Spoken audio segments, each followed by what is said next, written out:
എല്ലാ കൂട്ടുകാർക്കും സ്വാഗതം.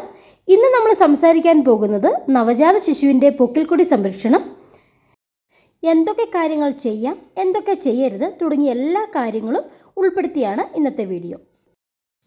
ഗർഭസ്ഥ ശിശുവിന് ഓക്സിജൻ, ആഹാരം എല്ലാം ലഭിക്കുന്നത് പൊക്കിൾക്കൊടി വഴിയാണെന്ന് നമുക്കെല്ലാവർക്കും അറിയാം.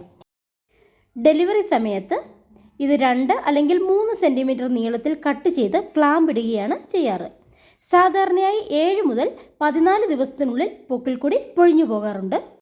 ചില റെയർ കേസുകളിൽ കുറച്ച് ദിവസം കൂടി കഴിഞ്ഞതിന് ശേഷമാണ് പൊക്കിൾക്കൊടി പൊഴിഞ്ഞു പോകാറ്.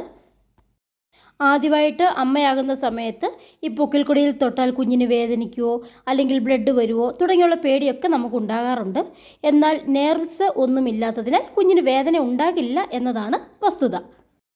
ഇനി ഡിസ്ചാർജായി വീട്ടിൽ വന്നതിന് ശേഷം പൊക്കിൾക്കൊടി എങ്ങനെ സംരക്ഷിക്കണമെന്ന് നോക്കാം. ഹോസ്പിറ്റലിലായിരിക്കുന്ന സമയത്ത് നേഴ്സുമാരൊക്കെയാണ് പൊക്കിൾക്കൊടി ക്ലീൻ ചെയ്യുകയും കുഞ്ഞിനെ തുടയ്ക്കുകയൊക്കെ ചെയ്യുന്നത്. ആദ്യമായിട്ട് ശ്രദ്ധിക്കേണ്ടത്, വീട്ടിലെത്തിയതിന് ശേഷം നമ്മൾ കുഞ്ഞുങ്ങളെ കുളിപ്പിക്കുമ്പോൾ ഇതുപോലെ വെള്ളം കോരി ഒഴിച്ച് കുളിപ്പിക്കാതിരിക്കുക.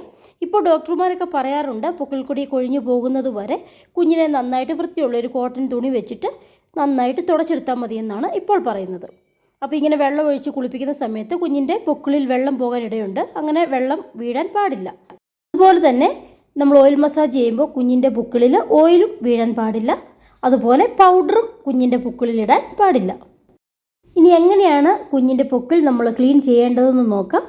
അപ്പോൾ നമുക്ക് കുഞ്ഞിൻ്റെ പൊക്കിൾ ക്ലീൻ ചെയ്യാനായിട്ട് വൃത്തിയുള്ള പഞ്ഞി അഥവാ കോട്ടൺ എടുക്കാം. അതല്ലെങ്കിൽ നല്ല സോഫ്റ്റ് ആയിട്ടുള്ള വൃത്തിയുള്ള കോട്ടൺ തുണി എടുക്കാം. ഇനി അതും അല്ലെങ്കിൽ ബഡ്സ് യൂസ് ചെയ്യാം.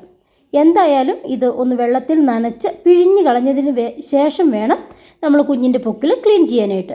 അല്ലെങ്കിൽ ചെറിയ നാരുകളൊക്കെ പൊക്കിളിൽ പറ്റി പിടിക്കാനായിട്ട് ഇടയാവും. പിന്നീട് ഉണങ്ങിയ വൃത്തിയുള്ള സോഫ്റ്റ് ആയിട്ടുള്ള ഒരു തുണി വെച്ചിട്ട് പൊക്കിൾക്കൊടി പതിയെ ഒപ്പിയെടുക്കാം. അമർത്തി ഒന്നും തുടയ്ക്കാൻ പാടില്ല. വളരെ സോഫ്റ്റായിട്ട് നമുക്കിത് ഒപ്പിയെടുക്കാം.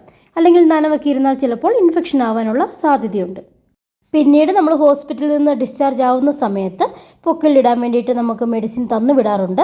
ആ മെഡിസിൻ അവിടെ അപ്ലൈ ചെയ്ത് കൊടുക്കാവുന്നതാണ്. അതും വളരെ സോഫ്റ്റായിട്ട്. ഇനി നമ്മൾ ശ്രദ്ധിക്കേണ്ട മറ്റൊരു കാര്യം, വാവയ്ക്ക് ഡ്രസ്സ് ഇട്ട് കൊടുക്കുമ്പോഴും അതുപോലെ തന്നെ ഡയപ്പറൊക്കെ ഇട്ട് കൊടുക്കുമ്പോഴും വളരെ സോഫ്റ്റായിട്ട് ഇട്ട് കൊടുക്കുക. ഡയപ്പറിലും ഡ്രസ്സിലും ഒന്നും ഉടക്കി പൊക്കിൾക്കൊടി വലിയാനൊന്നും ഇടയാവരുത്. അതുപോലെ ഡയപ്പറിൻ്റെ എലാസ്റ്റിക് ഒന്നും പൊക്കിളിലേക്ക് കയറ്റി വെക്കാനും പാടില്ല. ഇനി എപ്പോഴാണ് ഡോക്ടറെ കാണിക്കേണ്ടതായിട്ട് വരുന്നത്?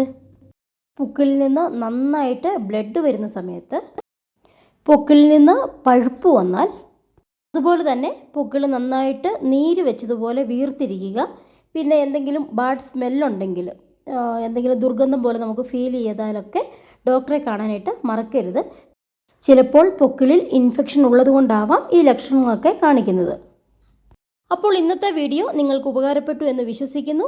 ഇനി നല്ല വീഡിയോസുമായിട്ട് നമ്മൾ വരുന്നതാണ്. അപ്പോൾ കൂടുതൽ വീഡിയോയ്ക്കായി നമ്മുടെ ചാനൽ ഒന്ന് സബ്സ്ക്രൈബ് ചെയ്യുക, കൂട്ടുകാരിലേക്ക് ഷെയർ ചെയ്ത് കൊടുക്കുക. ബൈ.